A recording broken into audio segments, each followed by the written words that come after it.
Apologies.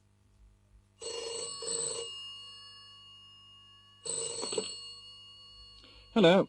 Derek Moore speaking. Oh, hello, Derek. This is Clive. Ah, yes. Did you get home all right? Yes, thanks. But I just wanted to apologize for last night. Don't worry about it. It really doesn't matter. But the carpet, it must be ruined. It was so silly of me to put the cup on the floor.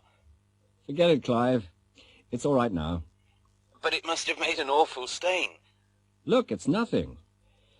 I was annoyed last night, but it doesn't look so bad this morning. Anyway, you must let me pay for the cleaning. Listen, Clive, accidents happen. They always do at parties. I don't want to hear any more about it, right? All right. I really am very sorry. See you on Monday. Bye.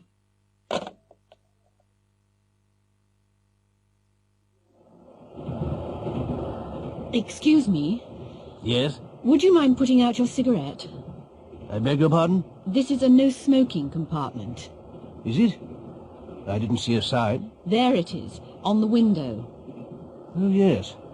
I'm terribly sorry.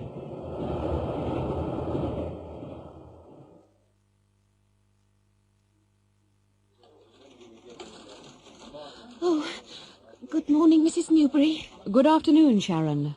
Late again? Oh, yes, I'm ever so sorry. I couldn't find a parking place. Perhaps you should have left home earlier. Yes, I know.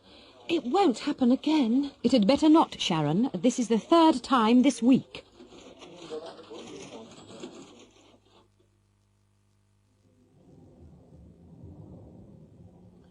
Oi, you. Me? Yes, you. What do you think you're doing? Pardon?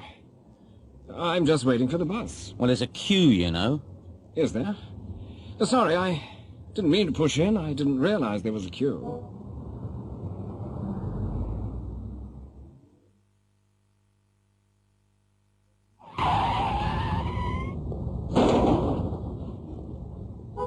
Are you okay? Yes, I'm all right, but what about my car? There's not too much damage. What? Just look at it.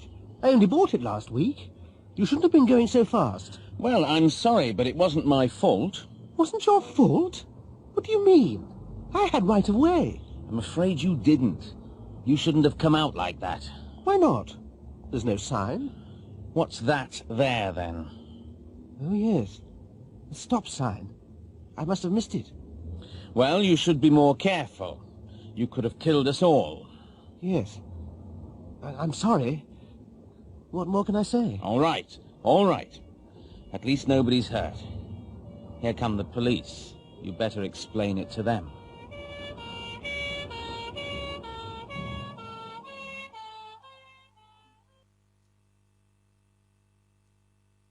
They didn't stop to tell me. Inspector Waterman is interviewing Stan Fletcher, the driver of the hijacked truck. Sit down, Mr. Fletcher. Cigarette? No, thanks. I'm trying to stop smoking. Now, Mr. Fletcher, how did you manage to lose your truck? You know the story already. Well, tell us again. OK. I was driving down the M6 from Scotland, carrying whiskey, in cases. I decided to stop at Burnham Wood. Why Burnham Wood? I stopped to get some diesel, and I needed a coffee. I've been driving for 3 hours. Go on. After I'd filled a tank, I parked outside the cafe. Yes. I got my coffee and sat by the window to keep an eye on the truck. Did you see anybody near the lorry? No. Nobody. Then I went to make a phone call. A phone call? Yes. You can check. I stopped to get some change at the cash desk. OK. Then? Well, I was talking to my wife on the phone when I saw the lorry going past the window. I couldn't believe my eyes. I dropped the phone and ran outside, but it was too late. Had you remembered to lock the cab door? Yes. I always remember to lock it. I'm not stupid, you know. All right, all right. But can you actually remember locking it on this occasion? Yes, definitely. How can you be so sure? Well, I remember putting the key in the lock. It was all wet and dirty. It was raining, you see, and I dropped it in a puddle. And the passenger door? Did you remember to check that? I don't actually remember checking it, but I'm sure I must have done. It locks from the inside, and I never used that door. But you don't remember checking it? No, not really. But you can't remember everything, can you? I might have forgotten to check it.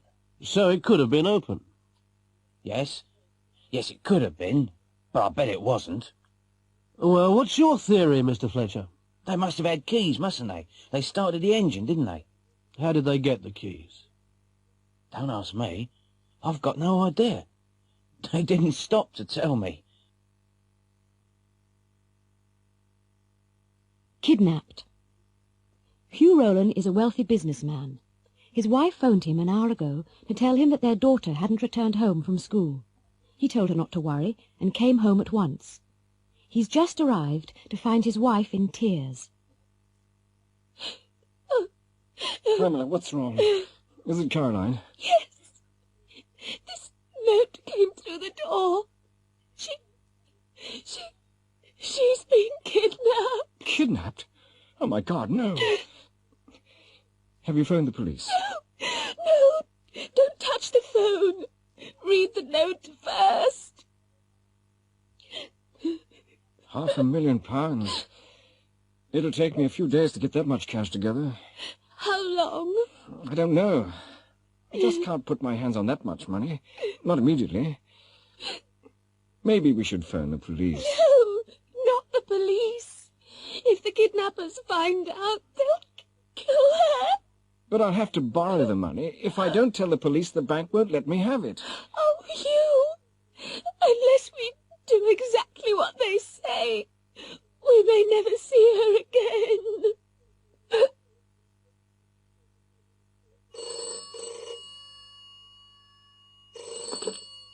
Hugh Rowland?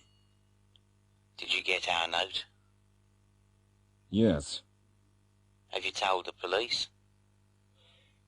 No, not yet. You'd better not.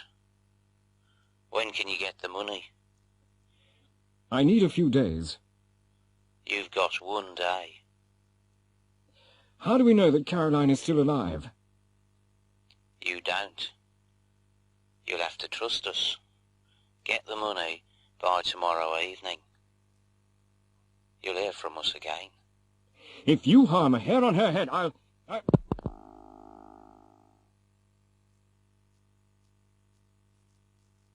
Have you seen this advert? Wendy, have you seen this advert? It looks great, doesn't it? I phoned them an hour ago. They'll ring me back if they want me. Oh, they'll want you. I mean, you've got beautiful long hair. I hope so. If I go, I'll get a new hairstyle. And a day out in London. Hey, Andrew, look at this ad. That looks fun. Why don't you ring? I'd love to, but it's a waste of time. My hair's far too short. Well, I like it the way it is. Anyway, you don't know what they might do. Blue and green hair's fashionable at the moment. Oh, Andrew, I wouldn't mind that. If I had longer hair, I'd phone them. Colin, take a look at this. Oh, yes, I've seen it. I'm going to phone tomorrow. It sounds very exciting. And you've got a decent car. There are some disadvantages. Every job's got disadvantages. But you're always complaining about your present job. I know. I'm prepared to try it. But we haven't got a phone. I won't take it if they don't pay the phone bills. Sandra, did you see this? Yes. You aren't interested, are you? What, me? I wasn't born yesterday. There are far too many things wrong with it. What do you mean? I wouldn't take a job like that. You wouldn't have any security. You wouldn't earn anything if you didn't work all day, every day. And I wouldn't take a sales job if they didn't provide a car. Yes. Look at the address. It's a hotel room. Certainly wouldn't work for a company if they didn't even have an office. Helen, what do you think of this advertisement? Well, didn't I tell you? It was in last week's paper, too. I applied. I've got an interview tomorrow. Do you think you'll get it? They seemed very keen on the phone. I think they'll offer me the job. So, you're going to California? I didn't say that. I won't take the job unless they agree to pay my return fare. It'll be hard work with 5 kids, and I won't go unless they offer me a good salary. There's a job in America in the paper. Yes, I know. I wouldn't dream of applying for it. Why not? You've been looking for a job in the States. It's slave labour, isn't it? 5 kids, 1 evening off a week. But the money might be very good. I wouldn't take it unless they paid me a really good salary, with longer holidays and more free time. And I certainly wouldn't go anywhere abroad unless they paid my return fare. Energy crisis. Good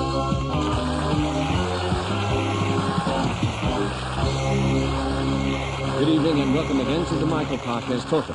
In tonight's programme, we're looking at the problem of energy. The world's energy resources are limited.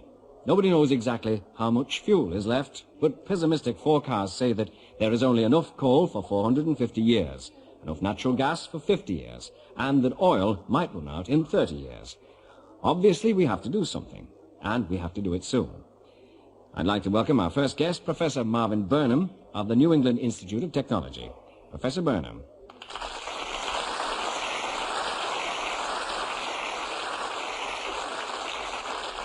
Well, we are in an energy crisis, and we will have to do something quickly. Fossil fuels, coal, oil, and gas are rapidly running out. The tragedy is that fossil fuels are far too valuable to waste on the production of electricity. Just think of all the things you can make from oil. If we don't start conserving these things now, it will be too late. And nuclear power is the only real alternative. We are getting some electricity from nuclear power stations already. If we invest in further research now, we'll be ready to face the future. There's been a lot of protest lately against nuclear power. Some people will protest at anything. But nuclear power stations are not as dangerous as some people say. It's far more dangerous to work down a coal mine or on a North Sea oil rig.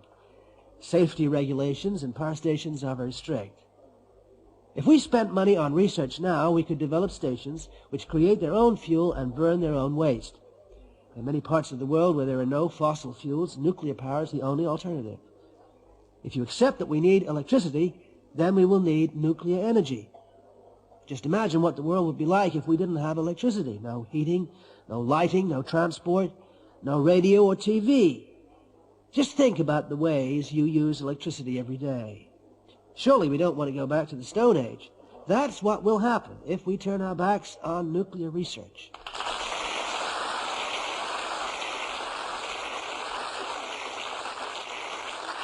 Thank you, Professor.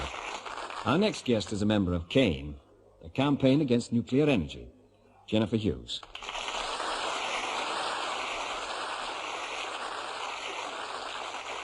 Right.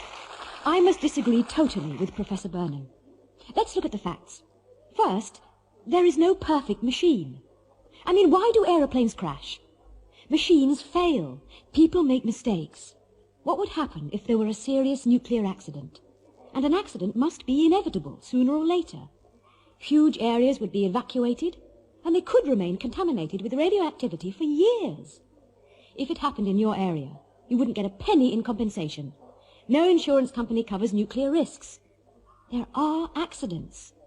If the nuclear industry didn't keep them quiet, there would be a public outcry. Radioactivity causes cancer and may affect future generations. Next, nuclear waste. There is no technology for absolutely safe disposal. Some of this waste will remain active for thousands of years. Is that what you want to leave to your children? And their children's children? A reactor only lasts about 25 years. By the year 2000, we'll have retired 26 reactors in the UK. Next, terrorism. Terrorists could hold a nation to ransom if they captured a reactor. In the USA, the Savannah River plant, and Professor Burnham knows this very well, lost, yes, lost, enough plutonium between 1955 and 1978 to make 18 atom bombs. Where is it? Who's got it? I consider that nuclear energy is expensive, dangerous, and evil. And most of all, absolutely unnecessary. But Dr. Woodstock will be saying more about that.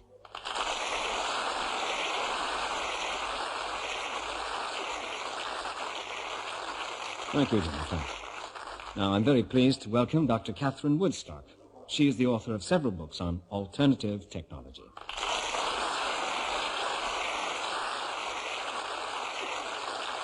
Hello.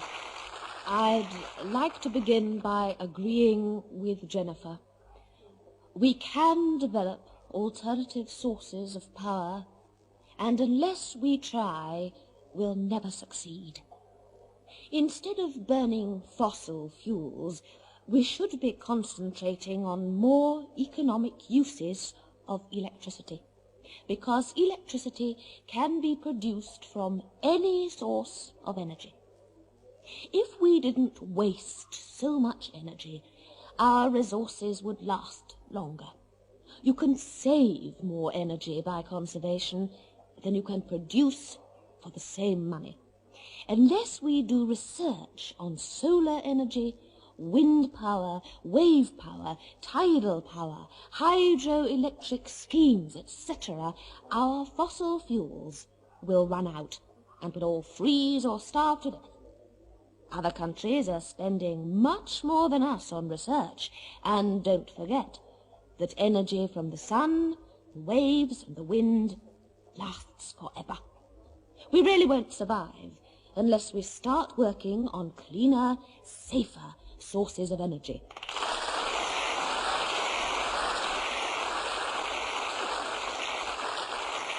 Thank you very much, Dr. Woodstock. Our final speaker, before we open the discussion to the studio audience, is Charles Wicks, MP, the Minister for Energy.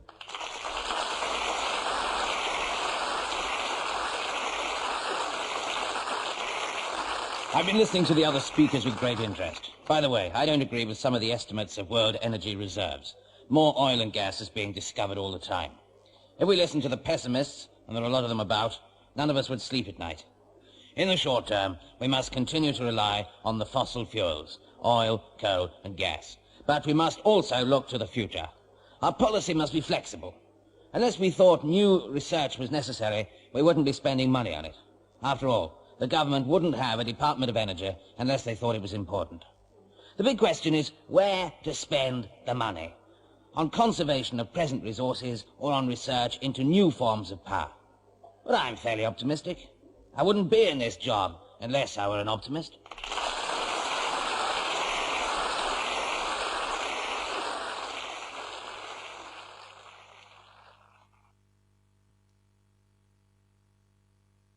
What would you have done? Last week we invited readers to write and tell us about things that had happened to them, or things that they had heard about. We wanted stories where people just didn't know what to do next. Here are the stories that interested us most. I was in a small country pub. I just sat down with a pint of beer. Suddenly this huge man, he looked like a boxer, came over, picked up my beer, drank it, banged the glass down on the table, stared straight at me, and then walked away without saying anything. I suppose I should have said something, but I was scared stiff. I didn't know what to do. What would you have done? Mr. A. Watney, Hull. I was on a touring holiday of France. It was a very hot day, and I stopped at a small deserted beach. I hadn't got my swimming costume with me, but it was early in the morning, and there were no people or houses in sight. So I took off all my clothes and swam out to sea. I'm a very strong swimmer. I lay on my back, closed my eyes, and relaxed in the water. When I looked back at the beach, a coach had arrived, and there were 30 or 40 people sitting on the sand having a picnic. What would you have done?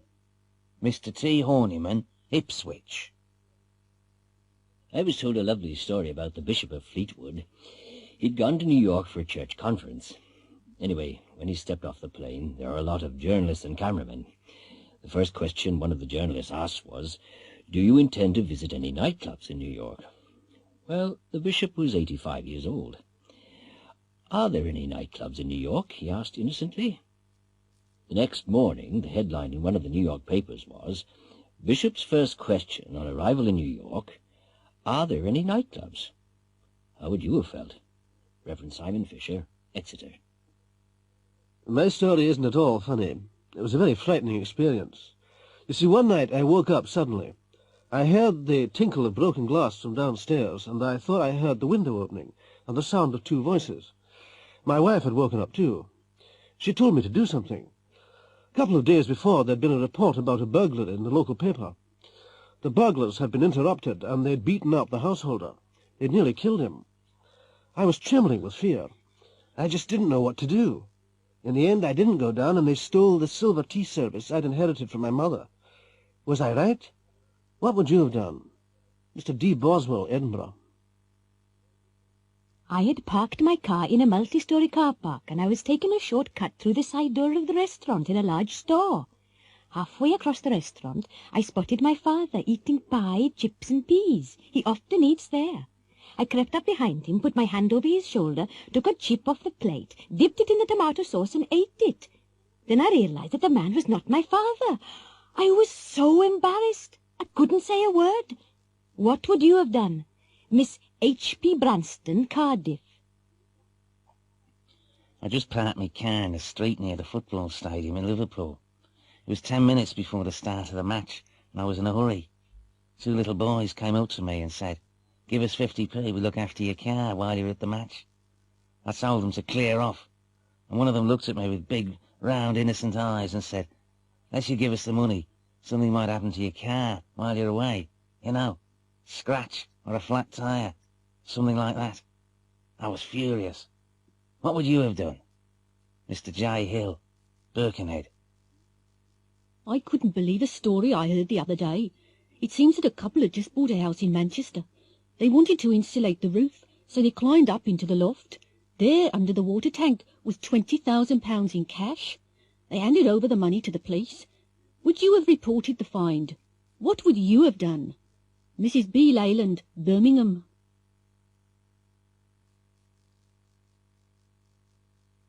A bad day at the office.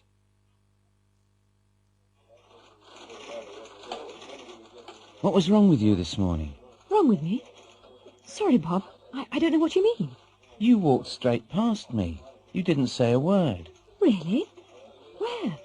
It was just outside the newsagents in the High Street. I'm terribly sorry, Bob. I just didn't see you. Come on, Debbie. You must have done. I was waving. No, honestly, I didn't see you. If I had seen you, I would have said hello.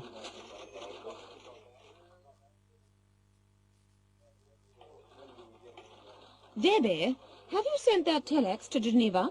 No, I haven't. Why haven't you done it yet? It's urgent. Because you didn't ask me to do it. Didn't I? No, you didn't. If you'd asked me, I'd have sent it.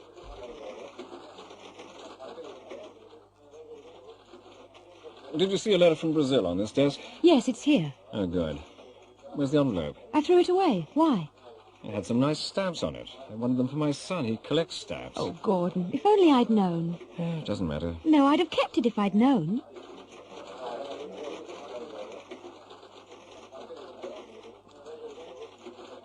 What's the matter, Jeff? You don't look very well. No, I've had a terrible cold. I've been in bed all weekend, but it's better today. I had a bad cold last week. I know, and you gave it to everyone in the office. I wouldn't have come to work if I'd had a cold like that. Debbie, Yes? did you type this letter? Yes, why? Is there something wrong with it? Have a look. This should be £400. You've typed £40,000. Oh, yes. I'm ever so sorry. And you've also misspelt the customer's name. It should be Snelling, not Smelling. It's not funny, Debbie. If I hadn't noticed it, we could have lost the order.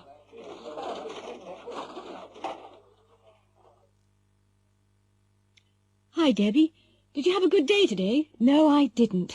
I'm glad today's over. Everything went wrong. Really? Yes. I made a lot of typing errors, then I forgot to send a telex, and I offended Bob because I ignored him in the street. Why was that? It was that party last night. If I hadn't gone to bed late, it wouldn't have been such an awful day. I'm having an early night tonight. A Saturday afternoon.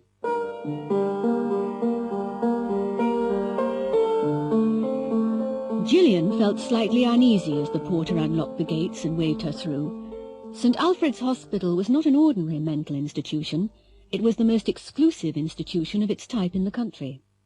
You had to be not only mentally ill, but also extremely wealthy to be accepted as a patient. She parked her car outside the main entrance of the imposing 18th century building. She paused on the steps to look at the superb ornamental gardens and surrounding parkland. An old man in a white Panama hat was watering the flower bed beside the steps. He smiled at her. Good afternoon, miss. A lovely day, isn't it? Yes, it certainly is. Are you a new patient? Oh, not a patient. I'm just here to do some research. Will you be staying long? I really don't know. I wonder if you could direct me to Dr. Carmichael's office. Certainly, miss. Just go through the main door, turn left, walk down to the end of the corridor, and it's the last door on the right. Thank you very much indeed. Dr. Carmichael was waiting for her. He had been looking forward to meeting his new research assistant. He himself had always been interested in the special problems of long-stay patients. Dr. Carmichael was very proud of his hospital, and she was impressed by the relaxed and informal atmosphere.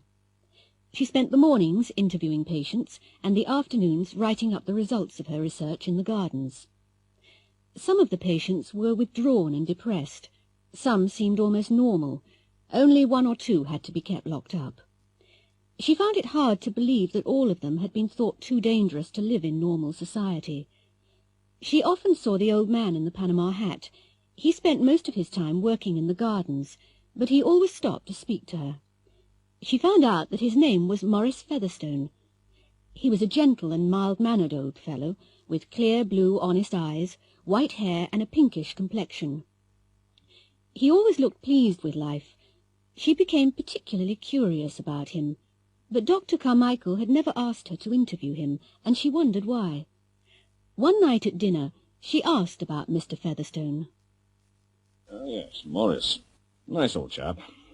He's been here longer than anybody. What's wrong with him? Nothing. His family put him here 35 years ago. They never come to visit him, but the bills are always paid on time. But what had he done? Oh, I'll show you his file. It seems that he burnt down his school when he was 17. His family tried to keep the incident quiet. Over the next few years, there were a number of mysterious fires in his neighborhood, but the family did nothing until he tried to set fire to the family mansion. He was in here the next day. Morris never protested. And that was 35 years ago? I'm afraid so. If I'd had my way, I'd have let him out years ago. But he can't still be dangerous. No. He's had plenty of opportunities. We even let him smoke. If he'd wanted to start a fire, he could have done it at any time. Gillian was shocked by the story. She became determined to do something about it. She wrote letters to Morris's family, but never received a reply. He had never been officially certified as insane, and legally he could leave at any time. Dr. Carmichael was easily persuaded to let her talk to Morris. Morris, have you ever thought about leaving this place? No, miss. I'm very happy here. This is my home. And anyway, I've got nowhere to go. But wouldn't you like to go into the village sometimes? To walk around? To buy your own tobacco? I've never thought about it, miss. I suppose it would be nice, but I wouldn't want to stay away for long. I've spent 20 years working on this garden. I know every flower and tree. What would happen to them if I went here?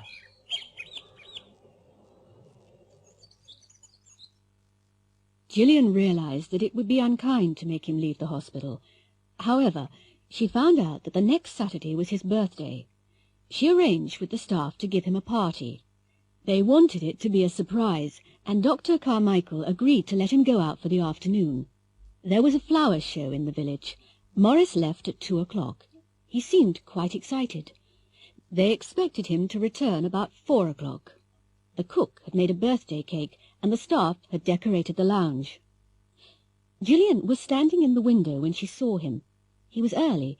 He was walking up the drive towards the house, whistling cheerfully. Behind him, above the trees, several thick black columns of smoke were beginning to rise slowly into the clear blue sky.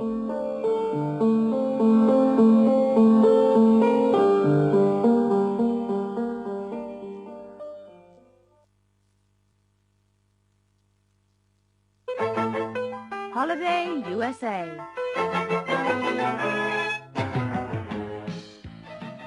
Can you see yourself riding a cable car in San Francisco, eating fresh crab and lobster at Fisherman's Wharf, winning a fortune in the casinos of Las Vegas, or walking with the stars along Hollywood Boulevard? Transatlantic Airways invite you to spend 2 unforgettable weeks in the cities of California and Nevada and enjoy the glitter and the glamour of the Golden West.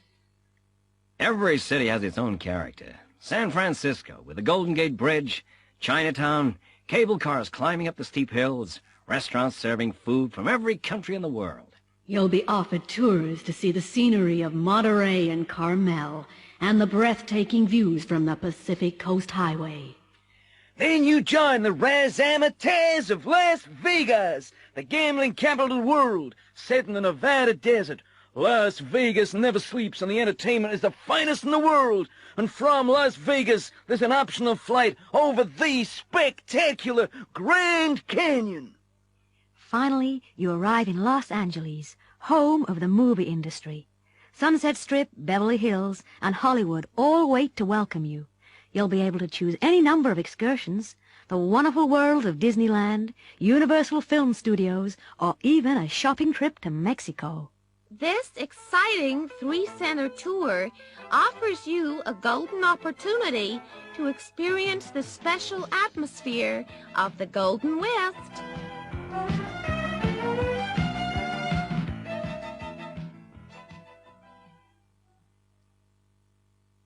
Mark and Emma Austin are a young couple in their late 20s. Emma was interviewed about the holiday. On the whole, we enjoyed it very much, but it was pretty tiring. We went on most of the excursions because we didn't want to miss anything. We really felt we needed more time. If we went again, we'd stay longer. We would have spent more time in San Francisco and less time in Los Angeles if we'd known more about the cities. Los Angeles was a bit disappointing. We went on a tour of Beverly Hills to see the houses of the stars. Unless you'd studied film history, you would never have heard of most of them. Generally speaking, the hotels, food and service were excellent. We found Americans particularly friendly. We probably took too much luggage. Clothes in the States were so cheap. It would have been a good idea to take empty suitcases. If we'd done that, the savings on clothes would almost have paid for the airfare. Jack and Vera Drake are a retired couple. Jack was asked about the holiday. We'd been looking forward to this trip for years, and it was the holiday of a lifetime. I think we liked Las Vegas most, but 2 nights were probably enough. If we'd stayed there much longer, we'd have lost all our money. We saw Tom Jones at the Desert Inn. I've never seen anything like that place.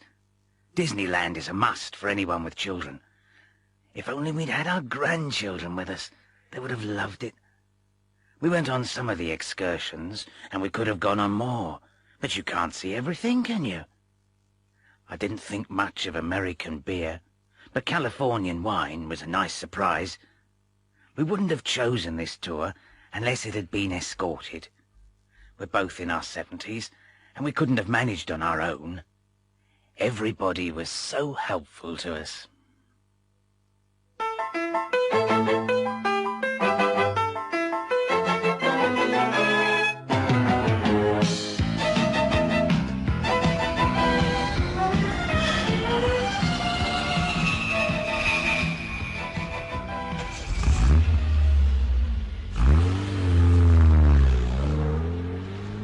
Fly Drive means freedom, the freedom of the road to explore this exciting country. Fly Drive must be the logical way of seeing the land of the motel and the freeway. America is made for drivers. American cars are easy to drive, comfortable, and petrol is much cheaper than in Europe. A flexible timetable is the ideal way of getting the most out of your holiday. We book your first night's accommodation in a hotel near the airport and deliver your car in the morning.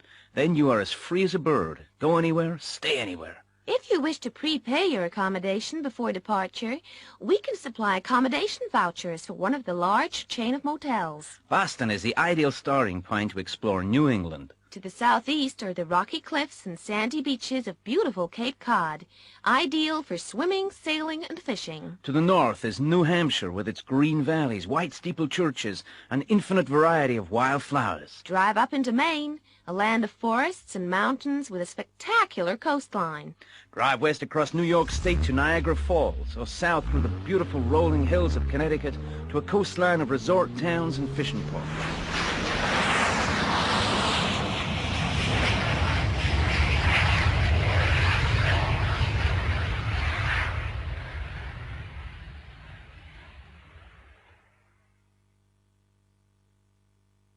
Matthew and Polly Winthrop took their 2 children on the fly drive holiday.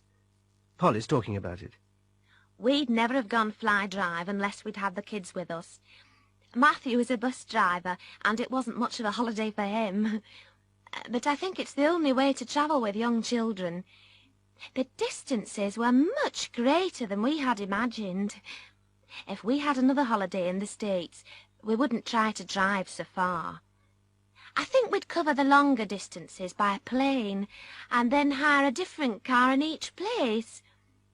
The motels were very well equipped, and the children were always made welcome. The motels didn't have much character, but when you're touring, you just need somewhere to sleep. Every room had TV. For us, that was marvellous.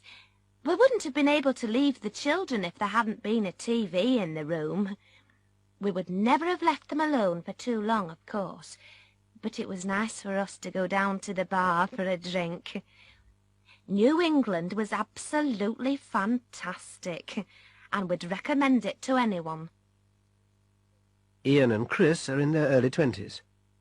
Chris spoke about their holiday. Oh, it was really great. We took it in turns to drive, so the distances didn't seem too long. American cars are tremendous. They're so big. One night we couldn't find a motel and we slept in the car. We bought loads of records and clothes. If we'd bought them in England, they'd have cost twice as much. We went in the autumn. They'd call it fall in the States, and the colours on the trees in New England were unbelievable. We wouldn't have chosen this holiday unless we'd liked driving. You spend a lot of time in the car. We intend to go again next year, but we'll go to Miami or San Francisco, if we can afford it.